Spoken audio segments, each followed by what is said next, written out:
Alright, step one. Cut down a tree I found. Took me about 5 minutes to find a nice straight tree. Look how straight that is. I'm going to cut it off a few inches up from where I cut it off all choppy there, because it's a little thick down there too. And then I made a mark up there where I'm going to cut it again. It's almost the same thickness. It's a perfect tree. I measured it with the axe by holding it to my own height and, pulling it up. You can figure that out. So you know how long your axe is, and you can measure it, putting the axe up. There you go. Don't need any measuring tape. Step one done. Alright, step two. As I showed you in step one, I measured it, and here's where I made my cut. What I wanted to show you real quick is that I cut it circular. As I'm spinning it, I cut it all around. I kept just slicing, getting closer and closer, all around in a circle, so that when it finally gets to that very end, I can't hold the camera and do it. Anyway, point is, at this point, you can see it would pretty much break if I twisted it off, but I want to cut it nice and clean. So that's what I'm about to do. And then we'll go on to step three. Partway through the next step, and I thought I'd stop to show you what I'm doing here. I measured the middle portion here and left myself a nice grip. And then I set myself that way, evened it out, holding it up like this,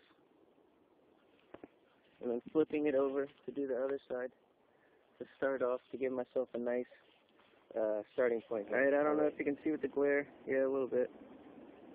I've got the whole two sides done now, nice and even, looking down the barrel there, and see my handle.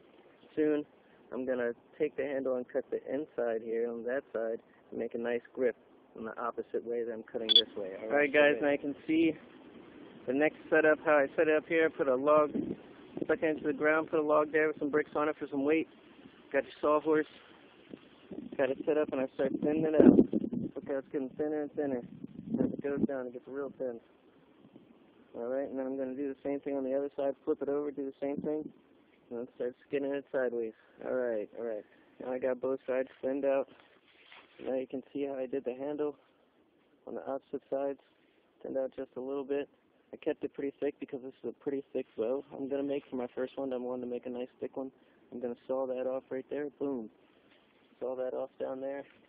I left the ends on so I could get it dirty while I was working on it, sticking in the mud. Now I'm going to cut them off. Alright, one other thing I wanted to say real quick is that after you rough it out and say your day's over like it is now, but you haven't finished everything, of course you're not going to do the whole bow in one day. You'd have to be some type of master craftsman. But the point is, you're going to want to coat it in some type of varnish, oil, fat. You can use animal tallow, all kinds of stuff, but you got to do that before you put it away because you want to keep that moisture in there. You don't want to lose that. If it escapes too fast, your bow's going to crack. You can see the next part here. I've gotten to a lot thinner there on the ends than the last time you've seen it. And one of the things I wanted to show you was the handle. Obviously made it a little bit big.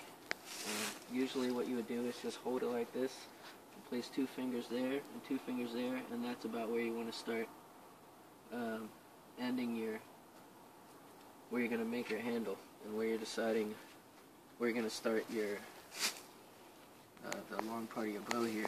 The hardest part, I think, is deciding how thick you're going to make it right after your handle, because then you realize you have to make a gradual downward climb as you go there.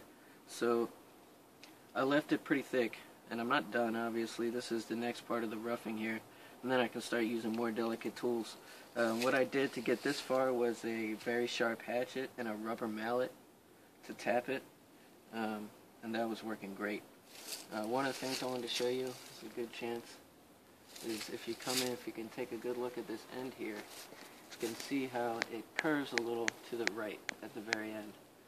One of the things you can do that can help you to make yourself a nice pointed end is work against that curve and make a nice wedge, and then it'll come out nice and good. Anywhere that it's like that, that's what you want to do. You want to work against it. Another good tip is when you're, it's a tiring thing to thin these out. So good thing to help make that go fast is bring your edges in and then work on your middle. You'll get a middle edge because you have made a line right there. So that'll get you going a lot faster, and then just work your way in. until you get flat. Side, in. And it worked out good for me so far. Until the next step, it'll be a lot skinnier and more bendable. It's finally starting to get there. Alright. Alright, real quick, I just wanted to show some of the things that I used. You can use different things that are similar, but these are the basic things you're going to want to have. First, you're going to want a decent sized axe. This isn't a huge axe. This is actually small in comparison. This would be for small wood chopping, not big logs, which is perfect. That's going to help you start, after you sawed off your log, just get yourself a nice start there wherever you're going to start your thing and hit it with the mallet. I don't suggest hitting it.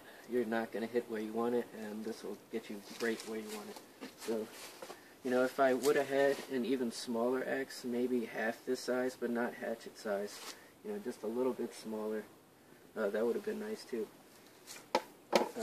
But to do the details like I've been showing you, I've just been working just like that, basically the rubber mallet so you don't have metal on metal, cling, cling, cling, driving yourself crazy and your neighbors crazy. So it's nice and quiet and it doesn't damage your hatchet. This is just a $35 solid metal all the way through hatchet. This is, your basic crappy rubber mallet for mechanic and stuff like that. But the big, heavy black rubber mallets would probably be even better, give you some more weight, make you have to do less work.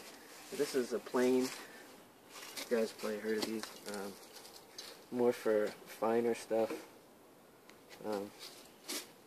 You have it set up, and it'll give you a nice smooth surface, help you get nice and smooth there. It's not for roughing, it's more for the later things, so you probably won't see me use this for a long time. And this is the next one. I just wanted to show that in this video real quick. It's going to be, it's pretty cool, is the next size up there from the, not the next size, but the next part of this tree. I didn't want to waste it, so I took it with me thinking I would make a staff out of it. But then I noticed this recurve in it. And I said, oh cool, I sized it up for a handle. And it's got a nice recurve. It's going to be a cool bow. Alright.